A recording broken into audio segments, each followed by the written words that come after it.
Assalamualaikum, salam sejahtera. Ini adalah dialog tiga penjuru yang akan memberikan fokus kepada persaingan kerusi panas Malaysia memilih di negeri Melaka. Saya memberikan tumpuan kepada P135 Alor Gajah. P135 Alor Gajah akan menyaksikan pertandingan empat penjuru antara Barisan Nasional, PN, Pejuang dan Pakatan Harapan. Mari kita lihat sejarah pada tahun 2018 di mana P135 pada ketika itu menyaksikan pertandingan beberapa penjuru. Antara lain kerusi ini kalau dilihat daripada segi fakta sejarahnya, ianya dimenangi oleh Muhammad Rizwan Yusof, Pak Wan dari Pakatan Harapan pada ketika itu yang menang dengan 29,330 ataupun menyaksikan 50.73% undi. Majoriti yang ada pada ketika itu ialah 6,930 di mana pada tahun 2018 sebanyak 82.17% yang keluar mengundi. Itu cerita lalu. Bagaimana situasi hari ini? Tiga calon P135 akan bersama saya dalam dialog tiga penjuru malam ini. Wahai rakyat Alor Gajah, anda sudah bersedia mendengar wakil rakyat anda untuk berdebat? Ini adalah dialog tiga penjuru.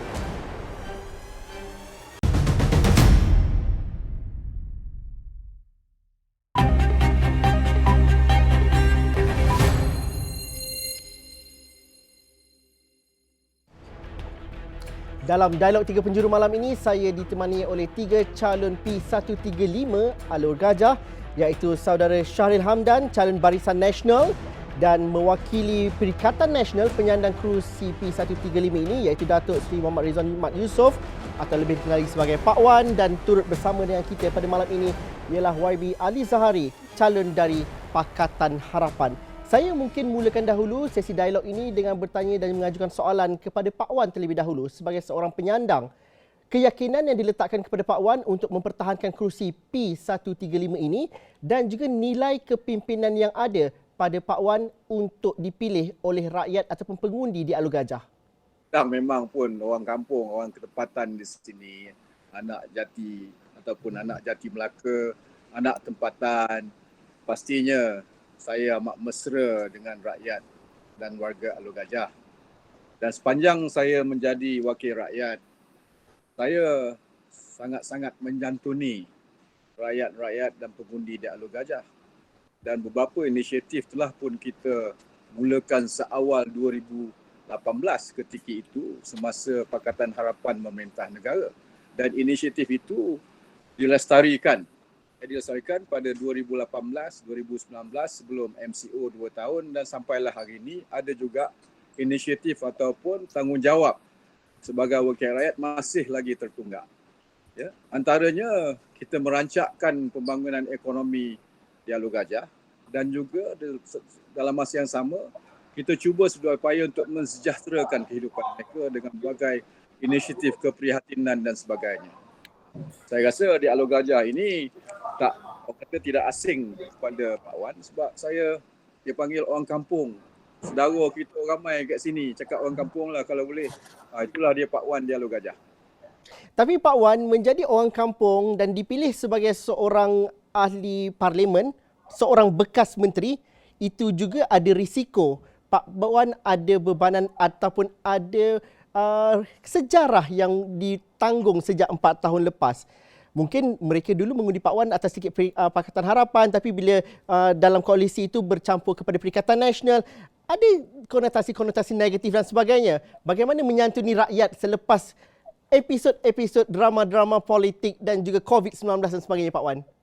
Ya, betul. Semuanya saya nak sebutkan sini di Alor Gajah, rata-rata saya mendapat maklum balas sebab kita selalu turun ke bawah menanyakan mereka lebih kepada melihat kepada wakil rakyat daripada pengalaman yang lepas mengenai Pakatan Harapan. Kalau saya nak sebutkan Pakatan Harapan di sini, kenapa contohnya kita meninggalkan, bukan mengkhianati Pakatan Harapan. Maybe too strong word to say, ketika mana Pakatan Harapan mentadbir urus negara, kita nampak bibit-bibit pengkhianatan daripada, saya kena guna pakaian tu sebab dia kata kita berkhianat. Bibit-bibit pengkhianatan yang kita nampak apabila kita menguruskan atau mentadbir urus negara. Jadi kita berhijrah untuk melindungi berbagai perkara yang menggugat kedudukan contohnya orang-orang B40, orang Melayu terutamanya. Itulah sebabnya kita berhijrah daripada Pakatan Harapan untuk menubuhkan Perikatan Nasional. Sebelum pengkhianatan jangka panjang tu boleh dilaksanakan, yang kita nampak jelas ketika mentadbir urus, maka kita tinggalkan. Ya. Itulah yang terjadi kalau nak tahu sejarah. Jadi orang kampung di sini selalu saya sebut. Itulah sebabnya tanggungjawab kita sebagai wakil rakyat melindungkan hak-hak rakyat di sini. Itulah saya kata tugas dan tanggungjawab yang telah diamanahkan untuk membuat perkara-perkara atau melaksanakan perkara yang betul yang boleh memberi kesejahteraan kepada rakyat dalam jangka masa yang panjang. Itu sebab hari ini saya punya tema di Alor Gajah, contohnya kita mau maju ke depan. Maju ke depan atas kebolehan saya yang mempunyai track record yang baik saya nampak, yang untuk terus melestarikan kepimpinan saya di Alor Gajah. Saudara Adli, bekas Ketua Menteri, menang di PRN Melaka lepas ketika tsunami besar yang dibawa oleh Barisan Nasional menyebabkan Pakatan Harapan kalah pada PRN, tapi itu cerita PRN. Tapi apabila saudara Adli menjadi dan juga menawarkan diri untuk bertanding di peringkat parlimen, apa yang cuba dibawakan? Apa yang diketengahkan supaya dapat menawan hati mereka di Alor Gajah? Mengapa percaturan ini dilakukan di peringkat parlimen? Adakah ada aura personaliti ataupun ada kekuatan tertentu yang cuba diberikan dan juga mengubah sesuatu di Alor Gajah? Okey, Assalamualaikum. Dan juga kalau kita lihat teman-teman yang sama dengan kita di tiga penjuru ini, kalau kita lihat apa yang dilakukan oleh Pakatan Harapan bila memukakan saya sebagai calon bagi Pakatan Harapan itu, semua orang tahu bahawa pertamanya saya bersyukur kerana saya dapat kembali balik berkhidmat dalam tempat tumpah tanah lahir saya, iaitu lahir di Duran Tunggal, Kampung Pulau Duran Tunggal, dalam Parlimen Alor Gajah ini. Jadi secara tidak langsung daripada kecil sehingga saya membesar di kawasan Alor Gajah ini. Jadi itu secara tidak langsung akan lebih dekat dengan rakyat, dengan masyarakat dalam parlimen itu sendiri. Yang kedua adalah dikala kita memimpin 22 bulan itu. Jadi ruang itu adalah ruang yang baik bagi saya dan juga Pakatan Harapan meneruskan agenda-agenda kita yang tak dapat kita teruskan. Ialah walaupun 22 bulan itu, tapi ada agenda-agenda yang telah kita rancang, sebahagian dapat kita laksanakan, dan saya fikir ini antara aspek penting juga di mana kita boleh meneruskan agenda itu. Dan mungkin Pakatan Harapan meletakkan bekas Ketua Menteri itu kerana mungkin ada satu faktor yang paling mudahlah selalunya dalam pilihan raya ni, dia mahu seorang yang mudah dikenali. Jadi faktor itu pun juga memberikan ruang kerana saya yakin bahawa penduduk bukan sahaja di Alor Gajah tapi di negeri Melaka mengenali Ketua Menteri mereka. Jadi ini pun mungkin boleh menjadi salah satu faktor pendorong untuk kita memberikan yang terbaik kepada Pakatan Harapan itu untuk diterima oleh rakyat.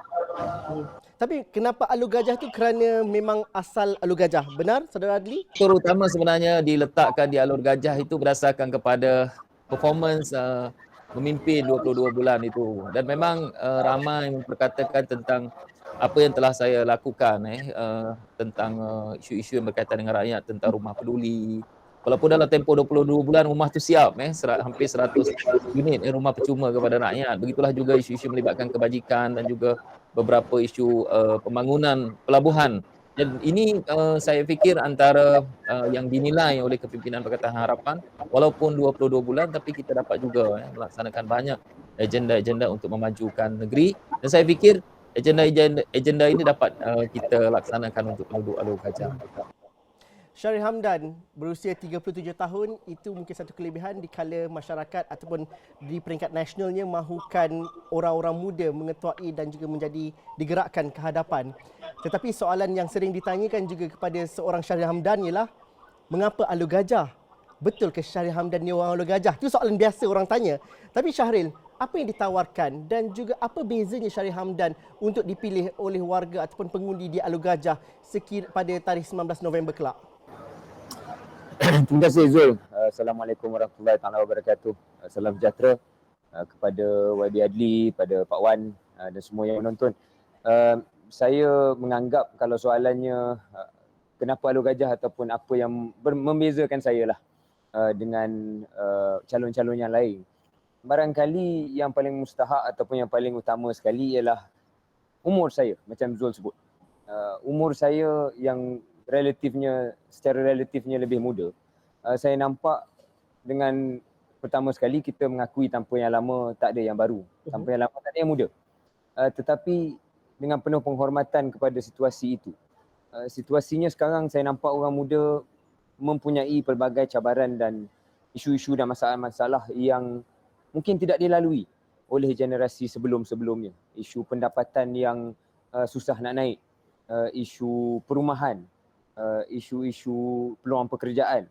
Dan bagi penuh penghormatan kepada dua calon ataupun dua ahli panel yang ada di TV kita pada hari ini. Kedua-dua mereka dah ada peluang untuk menabur bakti di Alor Gajah. Seorang sebagai bekas ahli parlimen ataupun penyandang dan seorang lagi sebagai bekas ketua menteri. Tapi saya nampak dalam Alor Gajah ni bila berbincang juga dengan kepimpinan dalam parlimen ini, kita tak boleh lari daripada hakikat. Ini perkara-perkara yang berlaku sebelum COVID melanda pun. Pelaburan dalam sektor pembuatan misalnya. Kita bercakap tentang peluang pekerjaan untuk orang muda. Macam mana nak naikkan pendapatan. Tetapi peluang pekerjaan jatuh waktu 22 bulan yang mana kedua-dua ahli panel yang ada kat sini sebahagian daripada kerajaan itu. Jatuh daripada 3 bilion sebelumnya sampailah 800 juta saja. Menyebabkan KDNK, jumlah pendapatan di Alor Gajah ataupun di Melaka ini sewaktu 22 bulan itu pun jatuh daripada 3%, sebelumnya 8%, 3%, kemudian jatuh bawah 3%. Ini mungkin angka-angka yang nampak makro, tetapi kesannya ialah pembangunan tidak dimajukan, pendapatan tidak naik. Misalnya dalam tempoh itu, penggal lepas tak ada satu masjid baru pun yang terbina dalam Alor Gajah ini. Jadi saya nampak kalau kita cakap tentang track record, kedua-dua yang lain ni dah ada peluang. Saya sebagai orang baru yang sudah tentu ada kelemahan, ada kekurangan, tapi saya bawa satu agenda yang jelas bagaimana saya nak naikkan keadaan ekonomi rakyat di Alor Gajah ini. Jadi dalam hal itu saya rasa dan saya yakin saya mempunyai tawaran dan satu credibility yang hendak dinilai oleh pengundi-pengundi. Biarlah orang itu orang baru, biarlah kalau ia pun saya membesar di Kuala Lumpur walaupun kampung mak saya di Rim Jasin sebelah saja dengan Asahan. Yang penting adalah bukan lama ataupun baru, dalam atau luar. Tetapi apa idea yang boleh kita bawa dan ke level kepercayaan, tahap kepercayaan rakyat dan pengundi, siapa yang boleh bawa masa depan yang lebih baik, itulah yang saya tawarkan insyaAllah. Syahril menyebut mengenai angka pengangguran, angka peluang pekerjaan, jumlah masjid yang tak dibina. Kalau Syahril, berapa banyak nak buat masjid? Berapa angka itu nak diletakkan? Kerana itu perlu diletakkan sebagai garis asar.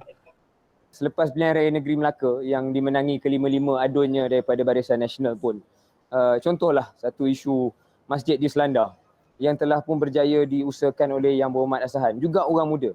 Bila kita muda ni pengalaman mungkin kurang sedikit, tetapi tenaga tu dan kemahuan untuk berkhidmat itu tinggi.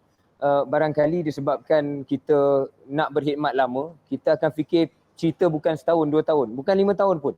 Kita nak berkhidmat 10 tahun, kita nak tengok negara maju ni 15-20 tahun. Jadi perancangan itu lebih tersusun dan kemahuan untuk deliver itu lebih tinggi. Kuranglah berpolitik tentang hal siapa yang khianat siapa. Saya rasa yang lebih penting apa yang boleh kita tawarkan, apa yang kita boleh bawa dalam Parlimen Alor Gajah ini. Jadi kalau tanya tadi KPI, yang bagi saya KPI besar dia dalam tempoh 5 tahun kalau saya diberikan mandat dan amanah oleh penduduk dan pengundi di Alor Gajah ni, nombor satu saya nak tunjukkan data bahawa pendapatan rakyat Alor Gajah mesti meningkat.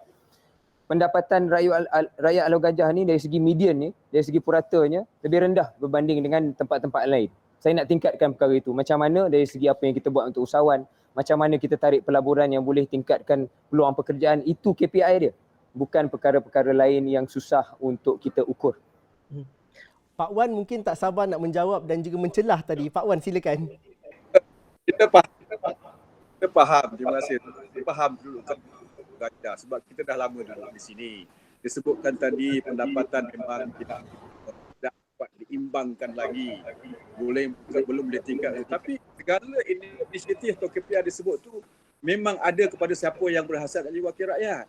Cumanya pelaksanaan itu, saya bagi contoh satu sebab Syahril Hamdan sebut pasal masjid. Dah diluluskan, Perdana Menteri dah ni kali bila berlaku PRN, dia kata tak boleh kita nak pindahkan masjid tu tempat lain. Ini kerana birokrasi. Banyakkan pelaksanaan dasar itu sendiri, inisiatif tawaran itu dikekang oleh kerana birokrasi. Dulu kita pun telah bersetuju untuk anak muda beriadah mini stadium di Alor Gajah, tempat disediakan, dikekang juga oleh birokrasi. Jadinya kalau disebutkan KPI, kena menyeluruh dalam satu sistem pentadbiran yang lebih efisien, lebih amanah, lebih stabil. Itu yang kita nak bawa. Bolehlah bila kita stabil, bila kita nak merancangkan ekonomi, ianya boleh menjadi kesejahteraan kepada rakyat. Bukan saja Alor Gajah, tempat lain.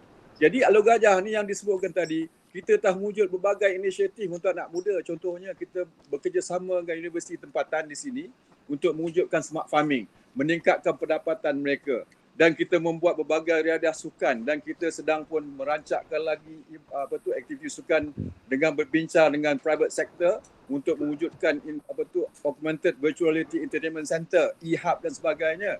Disebutkan pelaburan tadi, dikekang juga ketika itu. Sebabnya kalau nak sebutkan EV inisiatif pun ada dilengahkan. Air mobility inisiatif pun dilengahkan oleh kerana tidak stabilnya pentadbiran negeri dan negara ketika itu, maka walau bagaimanapun maka nak sebutkan lagi maka ia tertunggak. Maksud saya perlunya wakil rakyat meneruskan inisiatif ini untuk mendapat pulangan yang memberi manfaat kepada rakyat Alor Gajah yang boleh meningkatkan kedudukan ekonomi mereka. Disebutkan KDNK. Saya nak sebutkan KDNK secara menyeluruh. Hari ini kerajaan sebelum dibubarkan parlimen disebutkan 89 KDNK pertumbuhan. Itu adalah the fruit of our labour dengan inisiatif yang kita mahu lestarikan. The fruits of Perikatan Nasional Labour yang tak nampak di dalam Pakatan Harapan sebelum ini yang orang kata dipetik oleh kerajaan sebelum parlimen dibubar. Dan inisiatif ini adalah rangka manifesto kita yang boleh merancangkan ekonomi sekali lagi, yang boleh mengembalikan atau meningkatkan kesejahteraan kepada rakyat keseluruhannya, bukan saja di Alor Gajah. Tak bolehlah kita nak sebut pasal masjid banyak-banyak. Masjid kita dah ada peruntukan pun disekat. Ya, Perdana Menteri Datuk Seri Ismail Sabri dah sign dah hari itu. Tiba-tiba bila kerajaan negeri berubah, masjid tu nak dipindahkan, nak cancel projek tu oleh sebab kepentingan politik. Ini saya tak nak. Di Alor Gajah kita kena sedar apabila kita telah luluskan banyak perkara lain lagi. Rintihan rakyat contohnya, penebatan banjir, 5 penggal di bawah kerajaan Barisan Nasional ketika itu tak boleh diselesaikan. Satu tempat orang goreng pisang, satu tempat orang beribadat, bila hujan lebat tak boleh masuk surau. Kita dah ada bajet sendiri pun, tetapi oleh kerana birokrasi kerajaan tidak yang menidakkan inisiatif itu dilaksanakan. Ini antara perkara-perkara penting. Rakyat kena faham. Dia kena selesaikan secara menyuruh. Tak boleh nak kata, aku nak buat masjid, aku nak buat. Itu dah pun kita laksanakan. Untuk anak muda, sistem bantuan pendidikan kita dah buat. Benda ni tak asing pada Alor Gajah. Ramai yang tahu. Kita membawa ciptaan anak muda dari Alor Gajah untuk dikomersialkan dan sebagainya. Jadi saya tak pandang itu sebagai perkara baru, perkara yang kita telah usahakan, yang kita telah mulakan, dan insya-Allah kalau saya ini dilihat oleh rakyat Alor Gajah sebagai boleh meneruskan inisiatif ini, mereka akan memberi sokongan kepada Perikatan Nasional, terutamanya Pak Wan. YB Adli tadi kata, Syahril pun kata yang Pakatan Harapan juga tidak membantu kepada pertumbuhan ekonomi dan sebagainya. Mungkin ceritalah sikit, tambahlah nasi sikit. Dia tambah nasi, tahu. Dia pentingnya birokrasi je. Okey. YB Adli, saya bagi peluang kepada YB Adli dulu. Dia macam tadi ada disebut tentang peranan Pakatan Harapan. Tapi saya rasa saudara Syahril sendiri pun dia penasihat kepada Perdana Menteri 18 bulan, dan dalam tempoh itu sebenarnya kuasa dia lebih besar daripada kuasa bekas Perdana Menteri maupun kuasa menteri. Jadi itu sepatutnya dimanfaatkan untuk melihat keseluruhan, termasuk Alor Gajah sebahagian daripada negara juga. Itu harus diberikan keutamaan juga. Itu sebab kalau kita lihat macam saya sebut tadi tentang Pak Wan tadi ada bangkitkan tentang naratif pengkhianatan itu. Dia menyentuh juga. Saya mungkin sedikit dari persepsi saya juga. Mungkin Pak Wan melihat itu sebagai hijrah. Tetapi saya tetap kekal melihat itu sebagai satu pengkhianatan, kerana itu adalah janji kita bila kita sudah, bukan janji disebut, janji yang telah ditandatangani selepas Dr. Mahathir menjadi Perdana Menteri, adalah Datuk Seri Anwar Ibrahim. Maka janji itu harus dipegang. Walaupun tempoh masanya tidak ditentukan, tetapi dia harus berpegang kepada janji. Sebab itu bagi saya, apa yang dilakukan oleh langkah syaratan itu sebenarnya adalah satu pengkhianatan. Bukan sahaja pengkhianatan antara parti dengan parti, tapi pengkhianatan di dalam parti itu sendiri. Jadi itu naratif ataupun realiti yang kita sampaikan. Sebab itu bagi kita, ya kita boleh berhujah dengan naratif masing-masing. Tapi bagi saya fakta adalah satu fakta yang harus kita tunjukkan dan boleh dinilai oleh rakyat.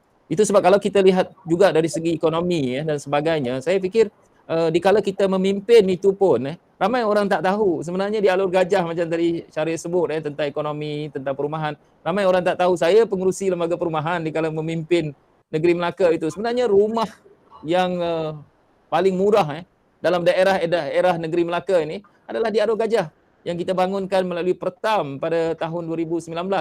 Sebab itu kalau kita lihat di Alur Gajah itu rumah banglo landed itu hanya berharga dengan RM370,000. Bandingkan dengan negeri-negeri lain dan seumpamanya. Dan Melaka adalah antara negeri yang rumahnya adalah yang termurah di Malaysia. Dan ini antara yang harus kita lihat juga. Maknanya bila kita sebut tentang ekonomi, kita bukan sahaja menyebut tentang nilai dan seumpamanya, tapi perumahan, aspek pekerjaan itu juga kita ambil kira dalam masyarakat dan dalam kehidupan kita.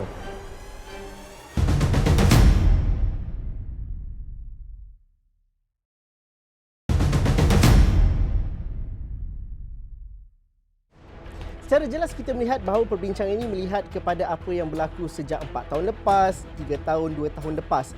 Dan itu masing-masing akan membuatkan rakyat melihat kepada mereka sudah melalui fasa-fasa yang berbeza, melalui kerajaan-kerajaan yang berbeza dengan beberapa siri pilihan raya juga. Bagaimana kita nak melihat bahawa ini adalah PRU ke-15 dan juga penting untuk suara di Alur Gajah itu diangkat di peringkat nasional, di peringkat parlimen. Apa tawaran masa kini? Apa perkara dan juga janji yang diberikan kepada orang-orang Alur Gajah secara mudahnya? Apa manifesto anda? Kerana mungkin kalau kita cerita bahawa saya buat ni, saya lebih bagus daripada parti A lagi bagus parti B, rakyat kata sampai esok tak habis. Lepas tu esok ada pilihan raya lagi. Jenuh kita nak memilih. Tapi bagaimana kita nak mendamaikan keadaan politik ini? Kalau perseteruan ini dapat dihentikan di peringkat pilihan raya umum ini, apa contoh politik baru yang dapat dimulakan di Alur Gajah contohnya? Saya mungkin nak melihat kepada manifesto ataupun janji yang boleh dipegang oleh setiap ahli-ahli parlimen, bakal ahli parlimen yang bakal menawarkan diri di Alur Gajah ini. Syahril, come on anak muda. Baik, pertama saya nak ulas ringkaslah apa yang disebut oleh kedua kekanda-kekanda saya yang dalam panel ini.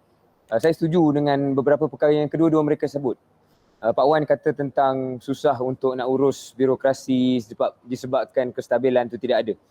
Saya sokong dan sebab itulah kestabilan itu perlu dipulangkan dengan mandat kepada Barisan Nasional.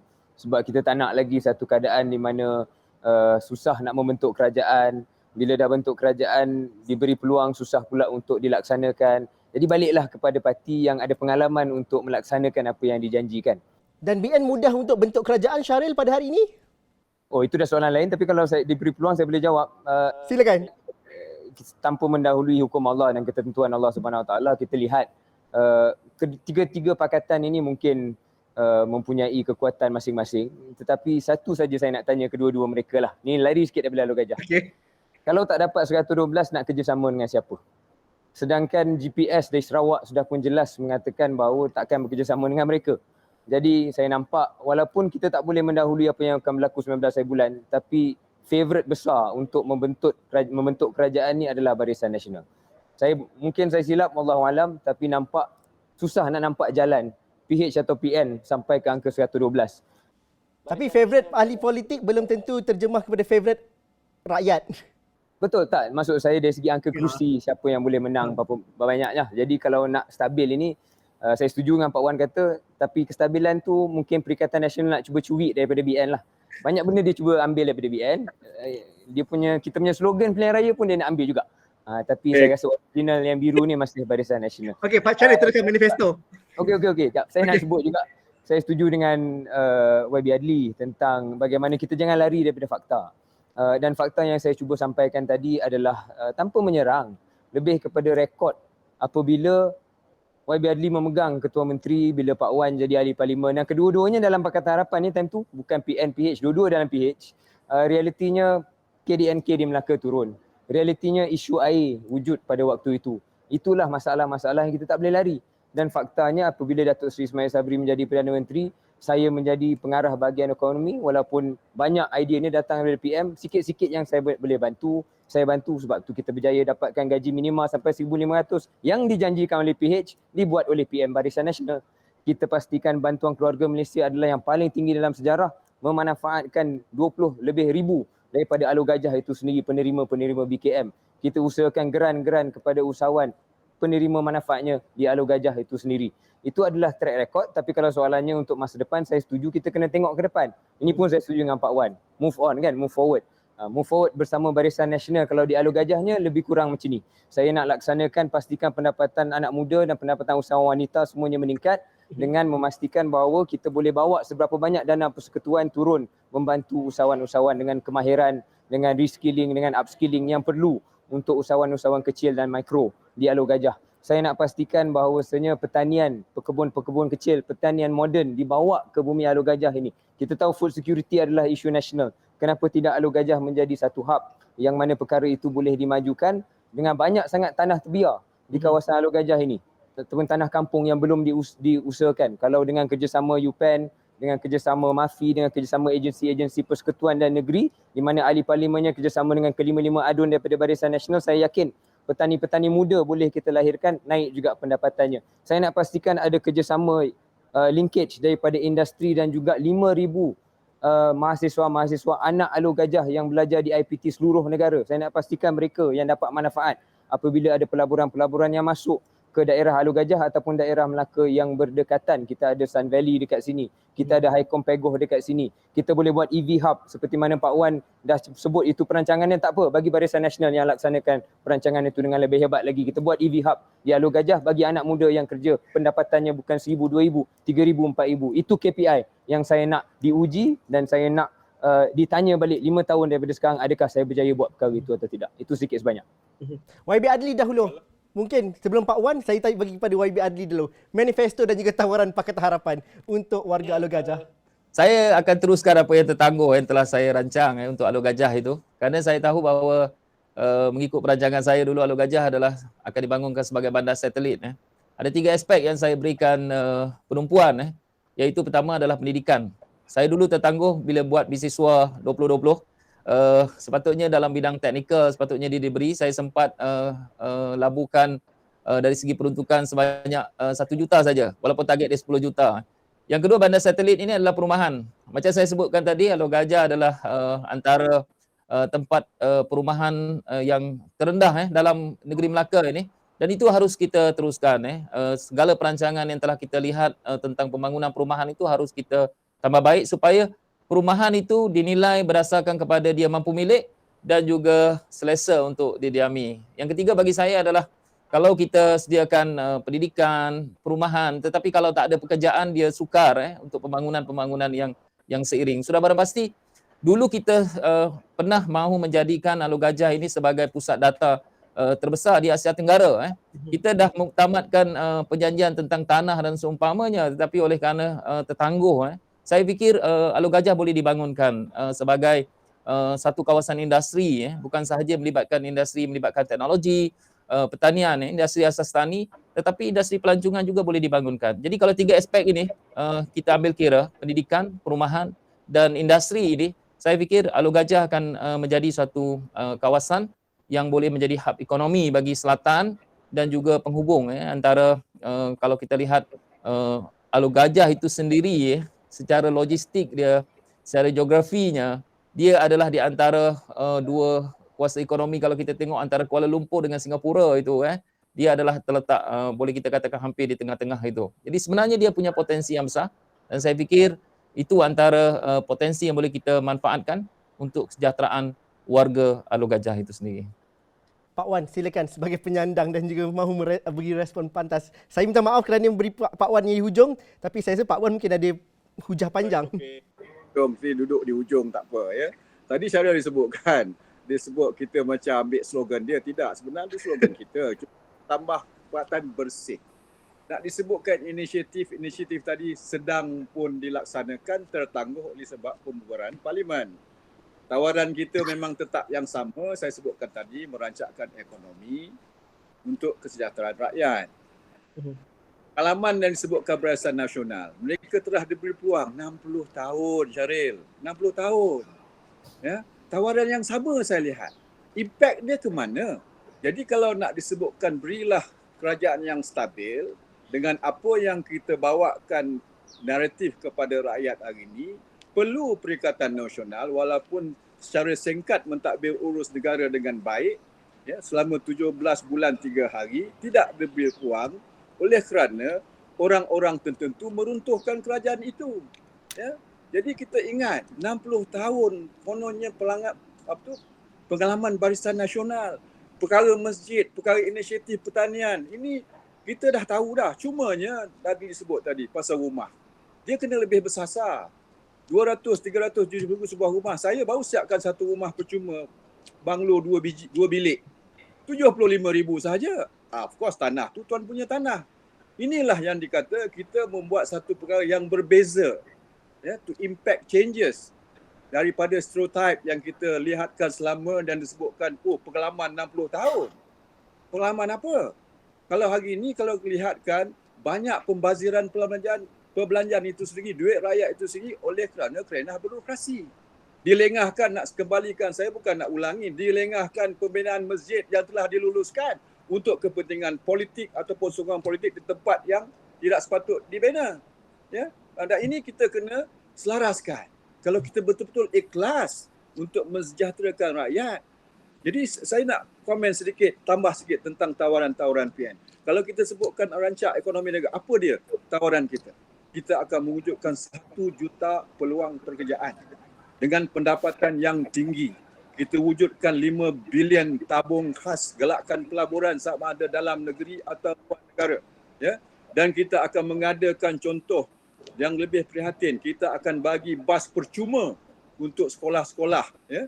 Dan pusat penjagaan yang percuma untuk yang ibu bapa yang bekerja. Contohnya, kita memberi bekalan makanan terjamin, ya, sebanyak 1 bilion dana kita bagi Food for Fun program. Pendidikan inklusif, banyak lagi tawaran yang kita bagi. Yang penting juga mau disebutkan di sini, kita mau melihat atas sebab pengalaman kita menguruskan COVID-19, kita telah akan mewujudkan orang kata kesihatan yang lebih mampan, pelapasan cukai kepada warga-warga di seluruh negara yang berpendapatan kurang daripada yang kurang daripada 3,000 kita bagi, dan kita mengadakan infrastruktur yang cekap. Contohnya sebagai enabler untuk apa yang disebutkan tawaran-tawaran tadi. Is work in progress. Cumanya kita kena tingkatkan pertanian moden, food security, infrastruktur sukan. But we need the enabler. The enabler apa? Birokrasi supaya ia boleh dijelaskan dalam impact. Asal sebut pengalaman. Apa impact? Banjir selama 20 tahun di Alor Gajah pun tak boleh diselesaikan. Apa kestabilan atau apakah pengalaman disebutkan? Pengalaman tak.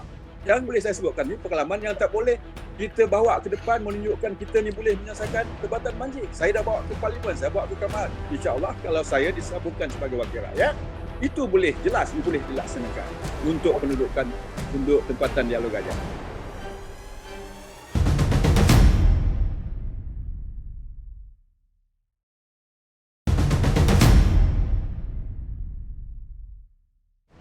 Okey, Pak Wan, Syahril dan juga Warbi Adli, mungkin saya ingin melihat kepada ataupun berkongsikan dapatan data daripada kerjasama Esok Awani bersama dengan badan-badan kajian yang kami lakukan. Antara salah satunya ialah kerjasama bersama dengan Ilham Center yang dilakukan. Mereka bertanyakan antara sebab ataupun antara kemahuan antara isu nasional dan juga isu tempatan. Kalau mereka katakan di sini, kebanyakan mereka mengatakan bahawa isu-isu yang bersifat tempatan, iaitu isu-isu pasal longkang, pasal banjir, pasal perumahan adalah isu yang lebih dominan 61% berbanding isu nasional hanya 39%. Dan ini sebanyak kita melihat bahawa berbeza antara satu sama lain. Tapi kalau mengikut ras kaum, contohnya antara Melayu, Cina, India, Bumiputra dan juga Bumiputra bukan Melayu, Bumiputra Melayu, semuanya mengatakan bahawa isu-isu tempatan lebih dominan dan juga lebih penting di situ. Kalau melihat kepada dapatan dan juga kajian-kajian ini, kalau saya tanyakan kepada Syahril, Pak Wan dan juga YB Adli, di Alur Gajah itu, bagaimana kita memahami isu tempatan yang perlu diselesaikan? Kadang-kadang kita bercerita mengenai peluang pekerjaan, isu-isu ekonomi, pelaburan-pelaburan berimpak besar, tetapi kadang-kadang dalam musim pilihan raya ini tidak mudah untuk rakyat menghadam perkara-perkara itu. Mereka mahukan wakil rakyat mereka menyelesaikan isu longkang, isu parit depan rumah tak selesai, isu berkenaan banjir dan juga isu-isu kalau kebajikan bersifat begitu mikro. Ini satu cabaran bagi seorang wakil rakyat era ini. Bagaimana itu didepani? YB Adli mungkin dapat menghulakan dahulu. Isu-isu tempatan di Alur Gajah, apa antaranya dan juga apa yang, adakah ini terlampau sukar untuk diselesaikan sehingga melihat kepada bajet, peruntukan dan juga hal-hal yang berkaitan dengan birokrasi yang terlampau besar? Bagaimana YB Adli kalau kita dapat fahami?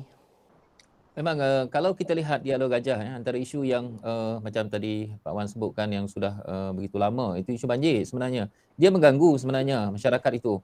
Kadang-kadang dia bukan banjir setahun sekali, dia berulang-ulang sehingga kadang-kadang 5 kali setahun kalau kita lihat banjir itu. Sebenarnya kalau kita lihat antara cabaran kita di Melaka ini ada beberapa kawasan yang sepatutnya dibuat apa yang kita panggil sebagai tempatan banjir. Duyung, Alur Gajah, Pekan Alur Gajah, Gadik dan sebagainya. Kalau Duyung di Bandar Melaka tu dah kita selesaikan. Kalau kita lihat sekarang ni tengah prosesnya untuk dibuat tempatan banjir di Duyung. Itu boleh diselesaikan. Masa saya dulu sempatlah selesaikan di Bukit Katil tempatan banjir kita dengan projek 37 juta itu. Dan kalau kita lihat di Alur Gajah masih lagi tertunggak, iaitu di Gadik, di Pekan Alur Gajah. Dan ini mesti kita buat kerana dia melibatkan kewangan, dia melibatkan proses yang mesti dipercepatkan. Jadi ini harus diberikan keutamaan. Yang kedua, kalau kita lihat adalah jalur lebar. Kalau kita tengok di kawasan-kawasan macam Asahan, dan kalau kita tengok di setengah-setengah macam Gadik dan seumpamanya, kadang-kadang bukan kata luar bandar, pinggir bandar daripada Pekan Alur Gajah itu pun suka kita melihat kepada jalur lebar. Sedangkan kita bercakap untuk membantu generasi muda, meningkatkan pendidikan, untuk meningkatkan keusahawanan. Kadang-kadang kalau ini semua terkait juga dengan jalur lebar. Dan ada satu perkara yang penting juga, saya selalu mengambil kira faktor ini, iaitu bandar selamat. Kalau kita lihat antara faktor bandar selamat ini di Alur Gajah ini, kalau kita pergi Asahan tu gelap gelita kalau kita lihat. Jadi saya fikir mesti terangkan jalan-jalan kita dan jalan-jalan itu mesti dibaiki. Ini perkara-perkara asas. Kalau kita lihat kita dah 60 tahun, tapi jalan-jalan kadang kita lihat berlubang-lubang. Dan kalau kita lihat dari segi infrastruktur kita, jalan-jalan kita gelap. Ini menyukarkan kita.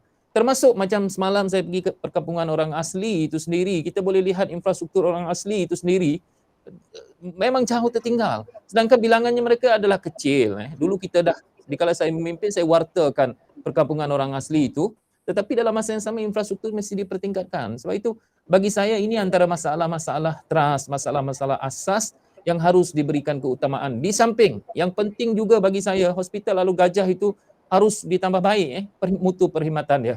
Sebab itu dikala kita itu antara faktor-faktor yang saya fikir antara isu-isu penting bagi masyarakat Alur Gajah. Di samping kita menyebut tentang peluang pendidikan, perumahan dan industri yang kita sebut sebentar tadi. Isu setempat Alur Gajah, Pak Wan, sebagai penyandang. Ya, betul. Yang Saudara Ali sebutkan tadi, memang itulah isu tempatan yang masing-masing bising di Alur Gajah ni. Penduduk selalu berjumpa dengan Pak Wan. Kita sebaik mungkin melaksanakan tanggungjawab. Contoh, saya setuju YB Adli sebutkan tadi, longkang, peparitan dan sebagainya. Dan itu jalan dan sebagainya. Saya sebutkan tadi, work in progress. Peruntukan Parlimen 100% kita dah sedang membuat berpuluh-puluh beratus kilometer jalan. Lampu jalan, longkang, kita telah perbaiki sampai kita buat retaining wall sekalipun untuk menahan rumah dari tumbang. Macam-macam, apa lagi kita membersihkan kawasan-kawasan yang agak sukar untuk kita lalui, kita perbaiki dan sebagainya. Itu adalah tanggungjawab biasa yang telah kita laksanakan. Ya, kalau disebutkan tadi tentang kesihatan, itu dalam agenda kita, dalam tawaran manifesto Perikatan Nasional untuk mempertingkatkan tahap kesihatan, melihat keseluruhan infrastruktur kesihatan itu sendiri dengan mengenal pasti tempat-tempat yang tertentu. Saya dulu semasa Pakatan Harapan mentadbir urus, antara perkara yang saya bangkitkan supaya kerajaan negeri segera adalah untuk segera laksana untuk membeku segala bentuk pembangunan tanpa kajian yang lengkap oleh EIA untuk memastikan tanggungjawab untuk tempatan banjir ini dibagi kepada orang yang bertanggungjawab yang mengubah keadaan sekeliling mengikut 150 tahun atau dipanggil mengikut design 150 year storm. Tetapi itu tidak diambil endah. Kenapa kita nak belanjakan 40 juta, 30 juta oleh sebab banjir itu berlaku oleh kerana exception kepada pemaju-pemaju untuk membangunkan tempat, menebas hutan dan sebagainya. Di situlah longgokan air berlaku. Kalau tanggungjawab itu diserahkan sebagai syarat kepada pemaju yang seperti saya usulkan kepada kerajaan negeri dan juga kerajaan pusat, maka tidak melibatkan perbelanjaan rakyat atau negeri pun. Sebab mereka bertanggungjawab yang menyebabkan air bertakung. Itu antara usaha kita. Ya. Kalau contoh tadi disebutkan 37, Alhamdulillah YB Azli amat akur ataupun amat peka dengan keadaan banjir. Ada bajet belanja, tapi saya lebih kepada jangan kita gunakan duit rakyat oleh kerana pemaju menyusahkan rakyat. Itu adalah saya sebutkan tadi secara menyeluruh birokrasi yang ada. Ya, mungkin oleh sebab ketirisan. Kenapa tidak diserahkan tanggungjawab itu kepada pemaju? Hari ini ada satu pembangunan. Banyak semalam saya pergi di Gangsa contohnya.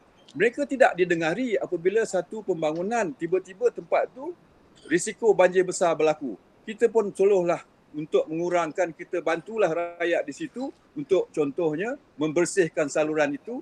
Tapi tanggungjawab itu sebenarnya kepada pemaju. Kenapa tidak birokrasi itu dikemaskan supaya tanggungjawab itu diserahkan kepada pemaju? Ini antara isu-isu tempatan. Bukan itu saja, kalau dilihatkan tadi meningkatkan pendapatan, tawaran-tawaran masa depan untuk kita, Alor Gajah tempat yang cantik. Kita pun nak membuat hub pemborongan dan sebagainya, tetapi kalau kita buat smart farming sekalipun, kalau kita tidak mewujudkan hub untuk mereka berniaga, maka besok dia duduk tepi jalannya lah, tak ada orang nak beli. Maksud saya tu. So a complete ecosystem kita telah rancang untuk memastikan impact daripada inisiatif itu memberi hasil yang tinggi, insya-Allah. Inilah antara tawaran-tawaran yang kita boleh bawa ke peringkat negeri, isu-isu semasa, menaikkan pendapatan orang di sini, peluang Pak Wan pun dah wujudkan beasiswa Pak Wan sebelum ini pun. Ya. Okay.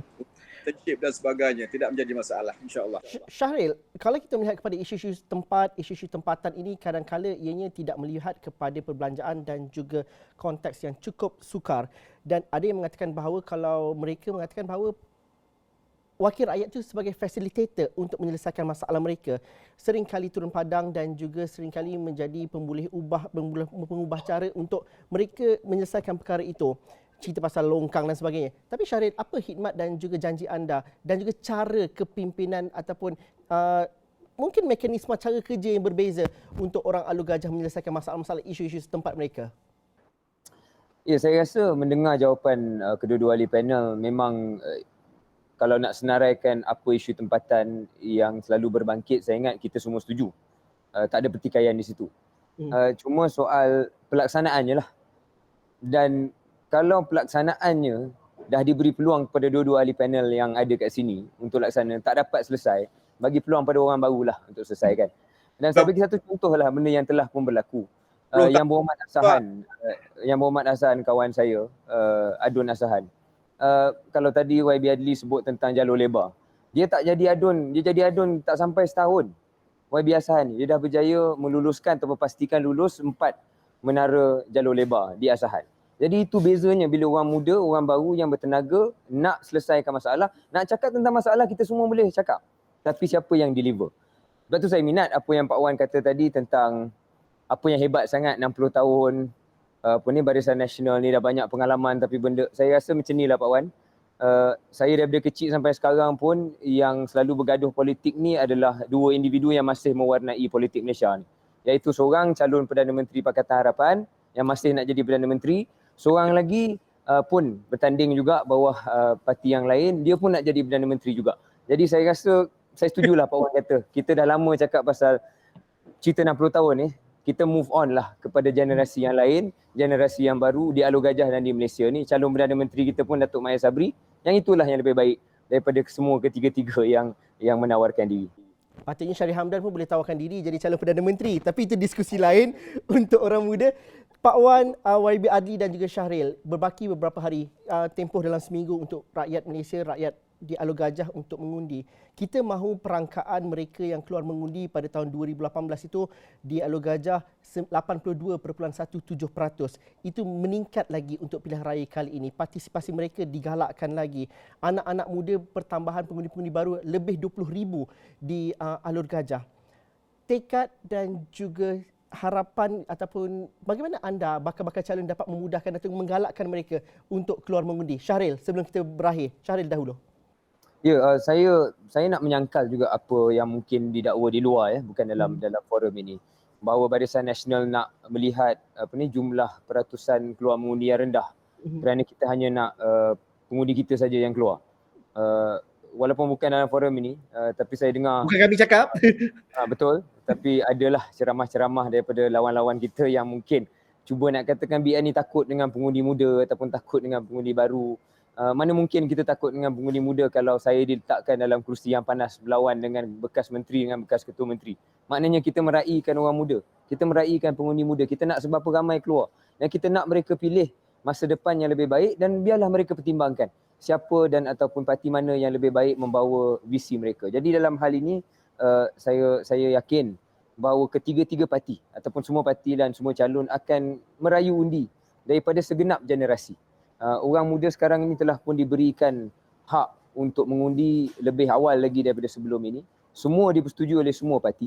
Kita semua memperjuangkan perkara ini sekali.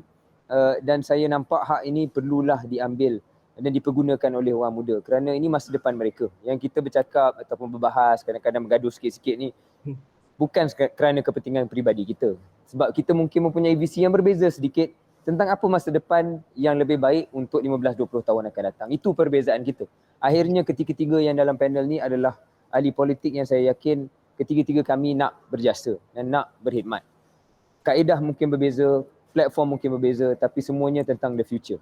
Dalam hal ini, masa depan Alor Gajah, dan saya mohon semua pengundi-pengundi, tak kira yang berumur ataupun yang muda, yang lebih muda daripada saya sekalipun, untuk gunakan hak yang telah diberikan, pilihlah masa depan yang lebih baik, insya-Allah bawah parti saya Barisan Nasional.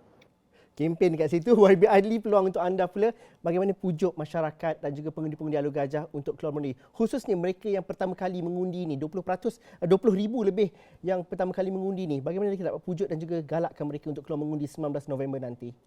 Dia kalau kita lihat untuk kesedaran untuk keluar mengundi ini memang saya fikir banyak bergantung juga kepada peranan media, peranan tokoh-tokoh kepimpinan ini dan juga masyarakat itu sendiri. Kadang-kadang kalau kita lihat macam generasi muda ini, anak-anak ini banyak juga bergantung kepada ahli keluarga. Saya bila pergi ke contoh macam Pekan Alor Gajah, Pekan Selanda, bila saya bertemu tu saya akan bertanya tentang bagaimana dengan anak-anak, bagaimana dengan keluarga. Tapi saya melihat bahawa menjelang PRU 15 ini kesedaran itu semakin hari semakin meningkat. Ada sebahagiannya yang tinggal di Sarawak sudah membeli tiket untuk balik mengundi di Alor Gajah. Jadi bagi saya ini adalah tanda-tanda yang positif. Kerana kita tahu bahawa sistem kita akan berjaya, sistem demokrasi kita akan berjaya sekiranya rakyat membuat pilihan. Mereka boleh memilih siapa sahaja dan apa sahaja. Tapi bagi saya yang paling penting adalah kita memegang prinsip perlembagaan kita dan kita memegang prinsip bahawa setelah rakyat membuat ataupun memberikan mandat itu, pertahankanlah mandat itu sebaik mungkin. Sama ada macam saya selalu menyebut, mandat ini bukan harus dipertahankan oleh 1-2 orang pemimpin politik, tetapi mandat rakyat itu harus dipertahankan oleh kita semua termasuk segalanya. Kalau kita tengok Polis Diraja Malaysia, Angkatan Tentera Malaysia, ini harus mempertahankan mandat rakyat. Kerana kita sebut itulah kuasa yang ada pada rakyat. Sebab itu bagi saya cukup berkeyakinan generasi muda, mereka yang baru pertama kali mengundi dan juga pengundi-pengundi jauh berbeza dikala kita menghadapi PRN hari itu, berdepan dengan COVID dan juga berdepan dengan PKP, Tapi saya fikir dalam tempoh ini rakyat negeri Melaka, terutamanya di Alor Gajah, insya-Allah keluarlah mengundi, dan sudah barang pasti Pakatan Harapan kita menawarkan apa yang telah kita usahakan selama 22 bulan, kita tawarkan melalui apa yang telah kita rancang di negeri-negeri yang telah kita perintah seperti mana Pulau Pinang, Selangor, seperti mana Negeri Sembilan dan sebahagian daripada negara juga. Kita telah memimpin hampir 20 bulan dan juga kita telah memimpin Melaka 22 bulan. Bagi saya yang paling penting adalah kita benar-benar merakyat itu. Dan selalu saya sebut bahawa saya sendiri dikala saya memimpin negeri Melaka itu hampir boleh katakan tak pernah miss. Setiap minggu itu saya memberikan ruang kepada rakyat untuk mendengar pandangan-pandangan mereka. Kerana orang selalu menyebut tentang kepimpinan ini, dia menyebut tentang ya pemimpin bercakap, rakyat mendengar, itu benda biasa. Tetapi bukan mudah untuk kita memberikan ruang setiap setengah hari untuk kita mendengar rakyat bercakap. Itu bukanlah satu benda yang mudah. Jadi ini antara aspek yang saya rasakan cukup penting untuk kita pergi ke hadapan. Keluarlah mengundi rakyat-rakyat Alor Gajah. Pak Wan, pujukan untuk rakyat berpartisipasi. Kita berbeza pandangan, berbeza ideologi, berbeza warna parti, tapi rakyat menentukan hak mereka. Ya, apa pun saya mengharapkan semua pengundi-pengundi laluan 1 ke 2, 3, 4 atau 5 keluarlah mengundi. Lihatlah kebolehan atau pengalaman walaupun singkat untuk Perikatan Nasional meneruskan pentadbir urus negara. Tak ada kerajaan yang menghadapi cabaran yang begitu besar dalam kemelesatan ekonomi selama 2 tahun, menguruskan dengan baik dan juga memberi kesihatan, memberi kelebihan kesihatan untuk rakyat supaya mereka boleh meneruskan kehidupan mereka. Ini pengalaman yang singkat. Jadi beberapa perkara yang kita boleh tawarkan, pengalaman ini boleh diterjemahkan kalau disebutkan anak muda, bagi peluang orang yang berpengalaman untuk membimbing anak muda, untuk mengenal pasti perkara-perkara yang tertentu untuk dibawa oleh anak muda dalam masa kita maju ke depan. Ya, betul, Syahrir adalah anak muda dan saya nak sebutkan di sini, jangan kita katakan pengalaman selama 60 tahun kita dah beli peluang, isu simple tak boleh diselesaikan, kita begitu singkat dalam masa 17 bulan 3 hari, kita telah menunjukkan kebolehan kita dan saya nak rakyat semua, terutama anak muda hari ini, memilih orang yang berpengalaman untuk memimpin masa depan anak muda itu sendiri. Keluarlah beramai-ramai untuk memastikan Perikatan Nasional dapat mendapat majoriti yang mudah untuk mentadbir urus negara dengan lebih stabil, dengan lebih bersih dan memberi kejaran sepenuhnya kepada rakyat. Itu saja mesej Pak Wan kepada pengundi-pengundi Alor Gajah. Terima kasih Pak Wan, terima kasih YB Adli, terima kasih Syaril kerana berpartisipasi bersama kami dalam dialog 3 penjuru yang pastinya buat lebih 70,000 pengundi di Alor Gajah. Keluarlah menunaikan tanggungjawab anda. Anda sudah mendengar 3 daripada 4 calon pilihan raya umum kali ini. Manifesto, janji mereka, cerita mereka, curahan perasaan mereka. Andalah buat keputusan, pastikan kita 70,000 ya, 93. 90,000, maafkan saya. 70,000 itu pertambahannya. Okey. 90,000 di situ, pertambahan pengundi baru. Tapi yang pastinya andalah menentukan hak untuk masa depan anda. Sekian saja dialog 3 penjuru untuk malam ini. Pandangan dan perbincangan teruskan bersama kami di platform digital kami. Assalamualaikum dan salam sejahtera. Kita jumpa lagi nanti. Terima kasih.